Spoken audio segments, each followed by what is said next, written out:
Hello दोस्तों, मैं रंजीत रावत और आज की वीडियो में हम सीखेंगे इस्त, इस्ट और इस्त का आंकड़ा। ये तीनों ही जो आंकड़े हैं वो सिर्फ एक ही प्रतीक से हमें सीखना है और बहुत ही इजी वे में सीखना है, किताब के नियम से बिल्कुल हटकर। थोड़े किताब के नियम लेंगे, थोड़े अपने नियम लेंगे और उनको हम जोड़कर इजी तरीके से इसको बनाना सीखेंगे। तो देखते हैं इसको हम कैसे अक्षरों में लगाना है, जो व्यंजन हमारे होते हैं उनमें हमें इसको कैसे पिरोना है। तो देखते हैं इसको हम कैसे सीखें। सबसे पहले हम देखते हैं कि जो इस्त, इस्त और इस्त का आंकड़ा है, यानी कि जो इसकी चाप है, वो हम व्यंजन में लगाएंगे कैसे, इसकी पहचान क्या है। देखो, किसी भी व्यंजन में लगाएंगे, जैसे कि मान लो ये का है, इस तरह से का बना दिया, तो अगर हम सा आंकड़ा होता तो सा आंकड़ा हम इस तरह से लगाते हैं, यूं गोल रिंग करके, या अगर हमें लास्ट में लगाना है तो इस तरह से लगाते हैं। ठीक है, इसी तरह से हमें इन तीनों का चाप लगाना है, चाहे वो इस्त हो या इस्त हो या इस्त हो। लेकिन इसमें क्या करना है, ये गोल ना करके चपटा करना है, इस तरह से, यूं इस तरह से बनाना है। यानी कि ये जो है चपटा बनाना है, थोड़ा सा यूं, गोल नहीं करना है, बिल्कुल यूं। एक बात और, जब भी ये चाप हम लगाएंगे तो ये चाप जिस अक्षर में हम लगाएंगे उस अक्षर के आधे से कम रहे। जैसे कि मान लो ये का है, तो का आधा यहां हो रहा है, इससे थोड़ा सा कम, यानी कि इससे ज्यादा ना जाए, आधे से हमेशा कम रहे, यानी कि इस तरह से कुछ यूं। अगर हमें मान लो पा में बनाना है पा, तो इस तरह से ये चाप लिया और ये यूं, यानी कि इसके आधे से कम ही रहना है। अब ये आधे से कम ही क्यों रहना है, क्योंकि इसी तरीके का एक चाप हमें आगे भी देखने मिलेगा, तो वो किसी और चीज का चाप होगा, तो उन दोनों में ये डिफरेंस करने के लिए ये आधे से कम रहेगा। ठीक है, जब वो चाप आएगा तब इसमें और उस वाले चाप में आपको डिफरेंस मालूम हो जाएगा। ठीक है, तो ये इस तरीके से लगाना है और ये हमेशा या तो शुरू में लगाएंगे या लास्ट में लगाएंगे। ठीक है, अब बाकी जैसे जैसे ये अक्षर लिखे हैं उस तरीके से हमें पता चल जाएगा कि इसका यूज हमें कैसे करना है। तो अब हम इसको देखते हैं कि हम कैसे इसको यूज में लाएं। तो देखो, सबसे पहले लिखा है इस्त, फिर लिखा है इस्त, फिर लिखा है इस्ट। हमें यही चाप पा में पिरोना है, यानी कि पा में ये लगाना है, यानी कि पहले हमें इस्त का चाप लगाना है, फिर पा लिखना है, यानी कि इस्त का चाप हमें पा से पहले लगाना है। तो कैसे लगाएंगे, देखो मैंने बताया कि जब भी हम बनाएंगे आधे से कम में, किस तरीके से, ये इस तरीके से चपटा करके बनाएंगे और ये बन गया आपका पा, इस तरह से। ठीक है, तो ये जो पढ़ा जाएगा, ये जो चाप लगा है ये आधे से कम में, ये इस्त भी पढ़ा जाएगा, इस्त भी पढ़ा जाएगा और इष्ट भी पढ़ा जाएगा, और लगा किस में है, ये पा में। तो यानी कि ये क्या हो गया, इस्थप, इस्तप, इष्टप, यानी कि तीनों ही चीजें ये हो गई। इस्त के साथ पा जोड़ेंगे तो इस्तप हो जाएगा, इस्त के साथ पा जोड़ेंगे तो इस्थप हो जाएगा, इष्ट के साथ पा जोड़ेंगे तो इष्टप हो जाएगा। यानी कि तीनों ही पा के साथ जुड़ गए और तीनों ही शब्द अलग अलग बन गए।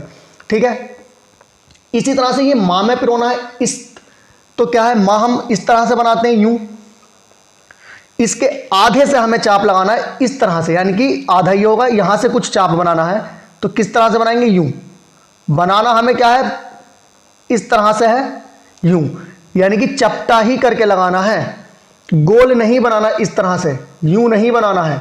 कैसे बनाना है, यूं बनाना है, चपटा। ठीक, चपटा करके बनाना है, गोल बनाएंगे तो वो सा का आंकड़ा पड़ा जाएगा। ठीक, अब ये क्या हो जाएगा, स्तम, स्थम और इष्टम। ठीक है, इसी तरह से अगर पा शुरू में आ जाए और ये आंकड़ा हमें बाद में लगाना पड़े, तब कैसे लगाना है, पहले पा बनाना है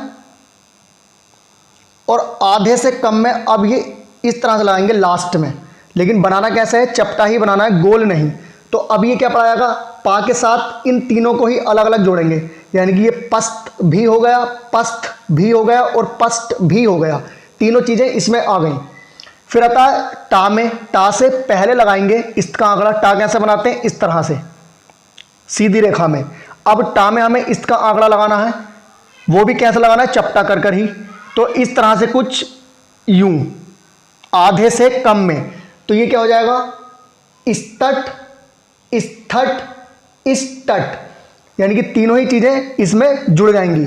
फिर आता है ये ला में लगाना है। ला हम कैसे बनाते हैं, यूं, ठीक है। अब इसमें चपटा करके ये लगाना है चाप, तो किस तरह से, इस तरह से लेंगे ये और ये बनाएंगे ला। आधे से कम में ही लगाना है, तो ये क्या हो गया, स्थल, स्थल और स्टल। इसी तरह से अगर मां पहले आए और बाद में लगाना पड़े, जैसे कि यहां पे पहले लगाया था अब बाद में लगाना है, मां बनाएंगे। और इस तरह से आधे से कम में, तो ये क्या हो गया, मस्त, मस्त या मस्ट, तीनों ही पढ़ेंगे। इसी तरह से का में लगाना है, का पहले बनाना है, बाद में इसकी चाप लगानी है, तो का, और ये आधे से कम में, ठीक है। क्या हो जाएगा, कस्त, कस्थ और कष्ट। इसी तरह से आता है दूसरा पॉइंट, इसमें देखो कैसे लगाएंगे, स्तन, सेम वही नियम है। ना में इस्त का आंकड़ा लगाना है, तो ना हम कैसे बनाते हैं, यूं, और इसमें हमें इस्त जोड़ना है, तो कैसे, इस तरह से चपटा करके यूं, और आधे से कम में, ठीक है, ये आधे से कम में ही बनाना है। क्या हो गया, ये स्तन। फिर आता है मस्त, मस्त यहां पर लिखा है, सेम ऐसे ही लिखा जाएगा। अब आता है स्तूप। अब देखो इस्त में ता पर ऊ की मात्रा आ रही है, तो कैसे लगाएंगे, पहले तो हम इस्त का आंकड़ा लगाएंगे यूं, ये क्या होगा, स्तप, लेकिन ता पर ऊ की मात्रा, लेकिन पा से पहले, तो कहां रख देंगे ऊ की मात्रा, यहां, ठीक है। ये क्या हो जाएगा, स्तूप, क्योंकि इस्त पर ऊ की मात्रा है, ता पर, तो पा से पहले ही पढ़ी जा रही है, तो पा से पहले ही रखेंगे, तो ये हो जाएगा स्तूप। फिर आता है स्थान, इस तरीके से ये यू लगाएंगे, इसका आंकड़ा और ना, स्थान। अब था पर आ की मात्रा भी है और ना से पहले, तो मात्रा का नियम वही है जो मात्राओं के नियम पहले सिखाए हैं। अगर आपने वो वीडियो नहीं देखी है तो उस वीडियो का जो लिंक है मैं इस वीडियो में आपको दे दूंगा, और इसमें जो सा का आंकड़ा है, रा का आंकड़ा है, ला का आंकड़ा, यानी कि इससे पहले जो भी आंकड़े सिखाए हैं, मैं हर वीडियो में पिछली वीडियो का लिंक दे देता हूं, तो इस वीडियो में भी आपको वो सारे लिंक मिल जाएंगे, जिससे कि यहां तक हम पहुंचे हैं। तो वो सारे लिंक, जो भी आंकड़े हैं, जो भी मात्राएं हैं, जो भी वर्णमाला है, वो सारे लिंक इस वीडियो में आपको मिल जाएंगे। ये हो गया। अब आता है स्थल। स्थल देखो अभी यहां लिखा है, इस्त का आंकड़ा और ला, सेम ऐसे ही लिखा जाएगा, स्थल, ठीक। फिर आता है स्थिर। देखो यहां पर ई की मात्रा आ गई स्थिर पर, तो कैसे लिखेंगे इसको, देखो इस्त का आंकड़ा लगाएंगे यूं, और ये रा, ठीक है, आधे से कम में ही लगाना है। अब यहां पर क्या है, ई की मात्रा है स्थिर पर, तो रा से पहले ही मात्रा पड़ जाएगी, तो यहां लगाएंगे इस तरह से, रा से पहले, इस्त, रा, स्थिर। इसी तरह से आता है रुष्ट, रा बनाएंगे, और इसका आंकड़ा बाद में है तो बाद में, लेकिन आधे से कम में ही लगना है। रा में लगा है, रा का आधा ही, आधे से कम, रुष्ट। अब रा पर है ऊ की मात्रा, तो ऊ की मात्रा अब हम यहां रखेंगे, ये हो जाएगा रुष्ट। इसी तरह आता है कष्ट, का बनाएंगे, और ये इष्ट का आंकड़ा चपटा करके आधे से कम में, क्या हो गया, कष्ट। फिर आता है दृष्टि।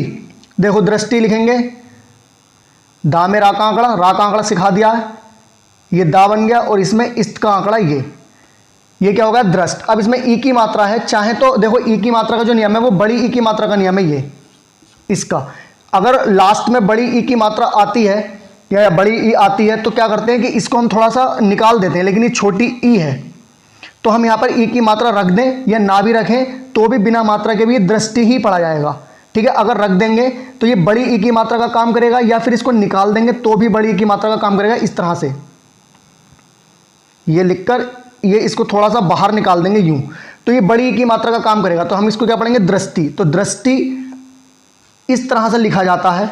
हमें पता है कि हिंदी में दृष्टि इस तरह से लिखते हैं, लेकिन ये लिखा क्या गया, क्योंकि ये बड़ी की मात्रा का काम करता है, ये इसको यूं, ये है, तो हमें पता है ना कि दृष्टि इस तरह से लिखते हैं। अगर हम इसको बाहर निकाल भी देंगे तो हम इसकी हिंदी बनाते टाइम इस तरह से लिखेंगे, ना कि इस तरह से, तो हमें पता है। तो चाहे छोटी ई की मात्रा हो या बड़ी ई की मात्रा हो, नियम हम बड़ी ई की मात्रा वाले इसमें लगा सकते हैं, चाहे तो बाहर निकाल दें या फिर ई की मात्रा लगा दें। इस नियम को अब हम यहां समझते हैं। जैसे कि बस्ती लिखा है, देखो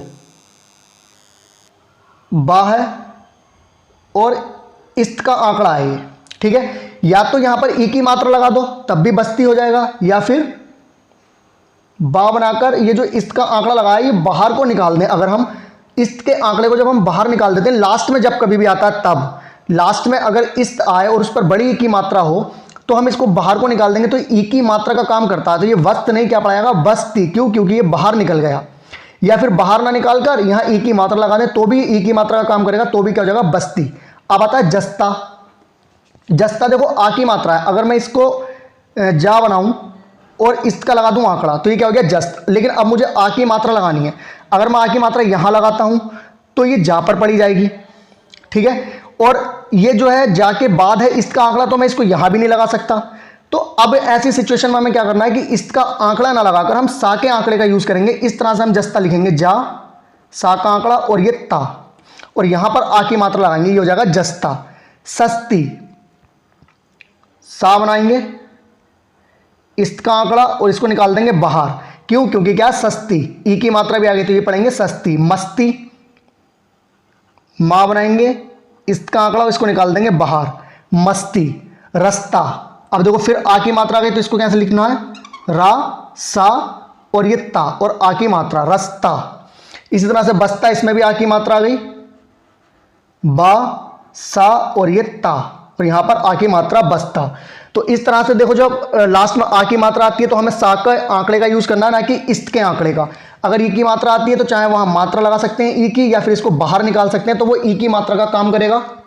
एक बात ये ध्यान रखनी है कि जब भी जिस व्यंजन में भी हमें ये लगाना है इस्त का आंकड़ा, तो उसके आधे से कम में ही लगाना है, शुरू और लास्ट में ही हमें ये आंकड़ा लगाना है। तो क्या पढ़ा जाएगा, या तो इस्त पढ़ा जाएगा या इस्त पढ़ा जाएगा या इस्त, वो हमें वाक्य से पता चल जाएगा कि किस चीज की बात कर रहा है, कि इस्त की बात कर रहा है, इस्त की बात कर रहा है, या फिर इस्त की बात कर रहा है। छोटी ई की मात्रा में भी हम बड़ी ई की मात्रा के नियम लगा सकते हैं, क्योंकि हमें हिंदी लिखते हुए पता होता है कि इसमें छोटी ई की मात्रा आएगी या फिर बड़ी ई की मात्रा आएगी। तो इस तरह से ये इस्त, इस्त और इस्त का आंकड़ा कंप्लीट होता है, इसका जो चाप है वो कंप्लीट होता है। तो आज के लिए इतना ही काफ़ी है। और अगर आप चैनल पर न्यू हैं तो चैनल को सब्सक्राइब कर सकते हैं, अपने जूनियर स्टूडेंट्स के साथ या जो भी दोस्त हैं उनके साथ शेयर कर सकते हैं।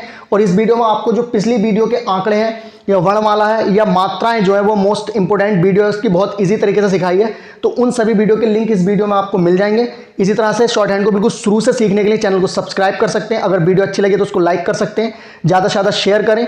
तो आज के लिए इतना काफ़ी है, मिलते हैं नेक्स्ट वीडियो में, तब तक के लिए जय हिंद।